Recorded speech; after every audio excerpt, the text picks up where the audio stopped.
صحیح بخاری میں حدیث ہے، نبی علیہ السلام فرماتے ہیں میں نے خواب میں دیکھا کہ میں نے یوں تلوار لہرائی ہے تو اس کا اگلا حصہ ٹوٹ گیا،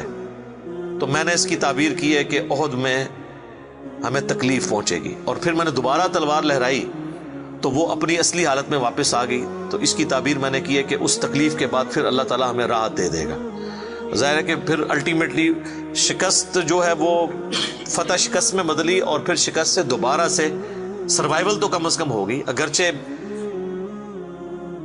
کئی انصاری اصحاب جو ہیں وہ شہید ہوئے، مدینے کا کوئی گھر نہیں بچا تھا جس میں میت نہ ہو، ایک غم کا عالم تو تھا۔ مہاجرین میں سے بھی حضرت حمزہ بن عبد المطلب، ان کا غم ہی رسول اللہ کے لیے بہت بڑا تھا، وہ آپ کے بھائیوں کی جگہ بھی تھے اور چچا بھی تھے، دودھ بھی تھے، رضاعت کا رشتہ بھی تھا ان سے، بھائی والا بھی، آرمی چیف بھی تھے، بدر میں بھی احد کے اندر بھی، تو حضور کے لیے وہ بھی غم بہت تھا۔ حضرت حمزہ بن عبد المطلب کا غم اتنا بڑا غم تھا کہ صحیح بخاری میں ایک پورا چیپٹر ہے غزوہ احد کے چیپٹر کے اندر نا، اس کا عنوان ہی ہے حضرت حمزہ بن عبد المطلب کی شہادت، اور اس میں وہ لمبی حدیث ہے وحشی کے بارے میں۔ دو تابعین جو ہے وہ وحشی کو ملنے کے لیے جاتے ہیں، وہ شام میں شفٹ ہو چکے ہوتے ہیں، اور ان سے جا کے حضرت حمزہ کا قتل کے بارے میں پوچھتے ہیں، تو وحشی بتاتے ہیں کہ جی میری یعنی ڈیوٹی لگائی گئی تھی جبیر بن مطعم کی طرف سے۔ خیر وہ جبیر بن مطعم بعد میں وہ بھی مسلمان ہو گئے، وہ بھی صحابی ہیں، اور ہند جو بیوی تھی ابو سفیان کی، اس نے اپنے باپ کا بھائیوں کا بدلہ لینا تھا، تو وہ کہتے ہیں میں ایک پتھر کے پیچھے چھپ گیا اور میں انتظار میں رہا کہ میں موقع ملتے ہی، سامنے آ کے وہ نہیں لڑا، اس نے چھپ کے جو ہے نا وہ نیزے کا وار کیا، اور وہ کہتے ہیں ناف والی جگہ پہ میں نے نیزہ مارا اور وہ آر پار ہو گیا، اس کی وجہ سے حضرت حمزہ کی ڈیتھ ہو گئی۔ اور پھر کہتے ہیں میں جب مسلمانوں کو اللہ نے غلبہ دیا تو میں مکہ بھی چھوڑ کے، یعنی فتح مکہ کے بعد طائف چلا گیا، طائف میں نے سکونت اختیار کر لی، تو بالآخر طائف میں بھی اسلام پہنچ گیا، وہاں کے قبائل نے بھی اسلام قبول کر لیا، چاروں ناچار میرے پاس کوئی حل نہیں تھا، تو مجھے میرے ساتھیوں نے کہا کہ رسول اللہ معاف کرنے والے ہیں، تم حضور کے سامنے پیش ہو، اللہ تعالیٰ تمہاری غلطی معاف کر دے گا، تو میں بھی ان لوگوں کے ساتھ چلا گیا۔ اب وہ نبی علیہ السلام کے سامنے پیش ہوئے، صحیح بخاری کے الفاظ ہیں کہ نبی علیہ السلام نے پوچھا واشی کا یا رسول اللہ، واشی ہوں، قاتل حمزہ کا یا رسول اللہ۔ آپ امیجن کریں، آپ فرمایا کہ واشی تیرا جو یہ عذر ہے میں اس اعتبار سے اسلام قبول کرتا ہوں، لیکن کیا تم یہ کر سکتے ہو کہ مجھے اپنی شکل دوبارہ نہیں دکھانی؟ اچھا یہ حضور کا ہی حوصلہ تھا، ادروائز تو اس کا گاٹا اترنا چاہیے تھا، ٹھیک ہے، کیونکہ اب جب کہ غلبہ اسلام کا ہو گیا اس کے بعد اسلام قبول کرنا، لیکن حضور کی شفقت تھی۔ لوگ اگلے جملے کو تو دیکھتے ہیں کہ حضور نے کہا مجھے شکل نہیں دکھانی، اور وہ یعنی سمجھتے ہیں کہ شاید حضور نے سختی کی ہے یا ایک فنیٹک اپروچ ہے، ایسا نہیں ہے۔ آپ دیکھیں کسی کی جان بخشی ہو گئی ہے، یہ چھوٹی بات ہے۔ تو اس پہ میں اکثر جملہ بولا کرتا ہوں کہ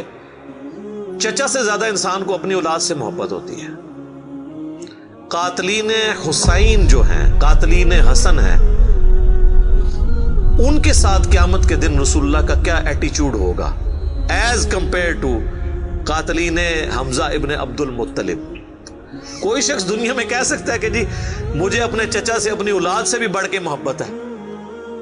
تو اس کا تو ذہنی توازن بگڑا ہو تو لادہ بات ہے، یہ جھوٹ بول رہا ہوگا۔ تو یہ کربلا جو ہے یہ کوئی چھوٹی چیز نہیں میرے بھائیوں، اور اس سے یہ بھی پتا چلا کہ غم کبھی بھی ہلکا نہیں ہوتا۔ فتح مکہ کے بھی بعد کی یہ بات ہے، یعنی حضرت حمزہ کی شہادت کو کم از کم 5 سال تو گزر چکے تھے۔ 3 ہجری میں غزوہ احد ہوئی ہے اور 8 ہجری میں فتح مکہ، اس کے بھی بعد کا واقعہ ہے، یہ 8 کا بھی ہو سکتا ہے 9 کا بھی، چلو کم از کم بھی 5 سال۔ کسی نے حضور کو مشورہ نہیں دیا کہ سوگ تو 3 دن تک ہوتا ہے، لیکن یہ سوگ حمزہ نہیں تھا، یہ غم حمزہ تھا۔ ہم اختلاف کرتے ہیں سوگ حسین سے، غم حسین تو قیامت تک جاری رہے گا، جس میں یہ پیٹنے والا ماتم والا معاملہ نہ ہو، بلکہ حسین علیہ السلام کی اس دعوت کو یاد کیا جائے۔ خیر حضرت وحشی کہتے ہیں، ظاہر ہم تو ان کا احترام سے نام لیں گے، صحابی تو ہیں، وہ کہتے ہیں کہ مجھے پوری زندگی اس بات کا غم تھا اور میں اللہ سے دعا کرتا تھا کہ اللہ مجھ سے نہ کوئی بڑا کام کروانا ہے۔ تو بخاری کے الفاظ ہیں، وہ کہتے ہیں جب مسیلمہ کذاب نے دعوی نبوت کیا تو میں نے اللہ سے دعا مانگی کہ اللہ میں نے اسلام کے سب سے بہترین شخص کو قتل کیا تھا، یعنی حمزہ کو، اس میں کوئی شک نہیں ہے، میرا تو اجتہاد ہے، اگر حضور کی وفات کے وقت حضرت حمزہ زندہ ہوتے نا تو پہلا خلیفہ حضرت حمزہ نے بننا تھا، کیونکہ خلفائے راشدین جب موجود تھے، جب تک خلیفہ راشد نہیں وہ بنے تھے ابو بکر، عمر، عثمان و علی، ان کی موجودگی میں بھی حضور نے اپنا آرمی چیف حضرت حمزہ کو بنایا ہوا تھا۔ بدر میں حضرت ابو بکر، عمر، عثمان و علی میں سے تو کوئی نہیں تھا حضور کی طرف سے آرمی چیف، یا حضور ظاہر ہے حضور علیہ السلام کو تو میدان جنگ میں وہ نہیں آنے دیتے تھے، خیمہ پیچھے لگاتے تھے۔ احد میں تو چونکہ کافر آپ کے خیمے تک پہنچ گئے نا، اس لیے پھر آپ کو فرنٹ سے لیڈ کرنا پڑا، ادروائز بدر و احد میں آپ خود آگے جا کے نہیں لڑے۔ اور حنین کے موقع پر بھی 12,000 کا لشکر تھا اور صرف 80 بندے رہ گئے تھے، صحیح بخاری میں آتا ہے 12,000 میں سے، اور حضور اکیلے آگے جا رہے ہیں۔ اور پھر آپ کی دلیری کی وجہ سے آپ نے، بخاری کے الفاظ ہیں، آپ نے زمین سے یوں مٹھی بھری مٹی کی اور یوں کافروں کی طرف بھیجی، اور قرآن میں اس کا ذکر ہے وَمَا رَمَيْتَ إِذْ رَمَيْتَ وَلَكِنَّ اللَّهَ رَمَىٰ، اے نبی جب تم نے وہ کنکریاں پھینکی تھی وہ تم نے تو نہیں پھینکی تھی، وہ تو اللہ نے پھینکی تھی، بس وہ مبارک ہاتھوں کی برکت تھی۔ جب آپ نے یوں مٹی پھینکی تو سامنے جو قبیلہ حوازن کے لوگ جن کے تیروں کا مقابلہ کوئی نہیں کر سکتا تھا، ہر ایک کی آنکھ تک وہ کنکر پہنچا، وہ اندھے ہو گئے، اور حضور فرنٹ سے لیڈ کرتے ہوئے انا النبی لا کذب، میں نبی ہوں اس میں کوئی شک نہیں، میں عبد المطلب کا بیٹا ہوں اس میں کوئی شک نہیں، یہ آپ علیہ السلام یہ اشعار پڑھتے ہوئے آگے گئے۔ تو نبی صلی اللہ علیہ وآلہ وسلم کے لیے حمزہ ابن عبد المطلب کی بڑی اہمیت تھی۔ تو اب واشی کہتا ہے جب مسیلمہ کذاب نے دعوی نبوت کیا تو میں نے اللہ سے دعا مانگی۔ دیکھیں اللہ تعالیٰ سب کی دعائیں سننے والا ہے، اور میں نے کہا یا اللہ مجھے موقع دے، میں اسلام کے بہترین شخص کو میں نے قتل کیا ہے تو میں اسلام کے بدترین دشمن کو بھی میں ہی قتل کروں۔ دیکھیں اسلام کا بدترین دشمن وہی ہو سکتا ہے نا جس نے دعوی نبوت کیا ہو اور مسلمانوں کی جمعیت توڑ دی ہو اس وقت میں جب حضور کی ڈیتھ ہو چکی ہے، لیڈر جا چکا ہے، اور پیچھے مینجمنٹ کو کمزور کرنے والی بات ہے ہزاروں لوگوں کا مرتد ہو جانا۔ تو وہ کہتے ہیں کہ میں جب جنگ یمامہ کے لیے ندا کی گئی تو میں بھی اس لشکر میں شامل ہوا، اور میں نے اپنے وہی نیزہ جس سے حضرت حمزہ کو مارا تھا، سر عمر سیریز میں انہوں نے یہ سین فلمائے ہیں، وہ نکالا اور اللہ سے مانگا، اور کہتے ہیں میں نے دیکھا کہ وہ گھنگریالے بالوں والا جو ہے وہ اونٹ کی رنگت کا اس کا جسم وہ دیوار کے ساتھ ٹیک لگائے ہوئے کھڑا ہے، تو میں نے پوچھا کہ وہ مسیلمہ کذاب کون سا ہے، تو انہوں نے بتایا یہ ہے۔ انہوں نے دور سے اس کو مارا، ان کا نشانہ تو بڑا زبردست تھا، تو وہ مارا گیا اور گر پڑا زمین کے اوپر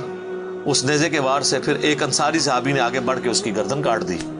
تو پھر وہ کہتے تھے کہ مجھے اللہ سے امید ہے کہ اللہ تعالیٰ اس نیکی کی برکت سے میری وہ غلطی معاف کر دے گا۔ ٹھیک ہے، ویسے تو اسلام لانا ہی غلطی معاف کر دیتا ہے، صحیح مسلم میں حدیث ہے کہ ایمان لانا پچھلے کے گناہوں کو معاف کر دیتا ہے، لیکن سر کچھ گناہ بہت بڑے لیول کے ہوتے ہیں، اس کے لیے بہت بڑے لیول کی نیکی چاہیے ہوتی ہے اس کی کمپنسیشن کے لیے، چونکہ حضور بھی تو اس اعتبار سے تو حضرت واشی حضور کے سامنے نہیں آتے تھے نا۔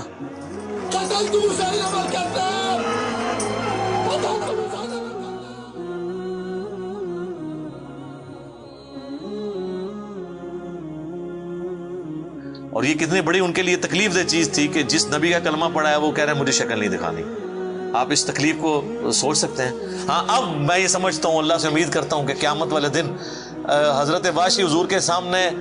اس اعتبار سے پیش ہو سکتے ہیں کہ مجھ سے یہ غلطی ہوئی تو یا رسول اللہ دیکھیں آپ کے سب سے بڑے دشمن کو بھی میں نہیں قتل کیا، تو یہ بہت بڑی سعادت ان کو ملی۔ رضی اللہ عنہم اجمعین وعلیہم السلام۔ صلاۃ بر محمد وآل محمد، اللہم صلی علی محمد وعلی آل محمد واصحابہ اجمعین۔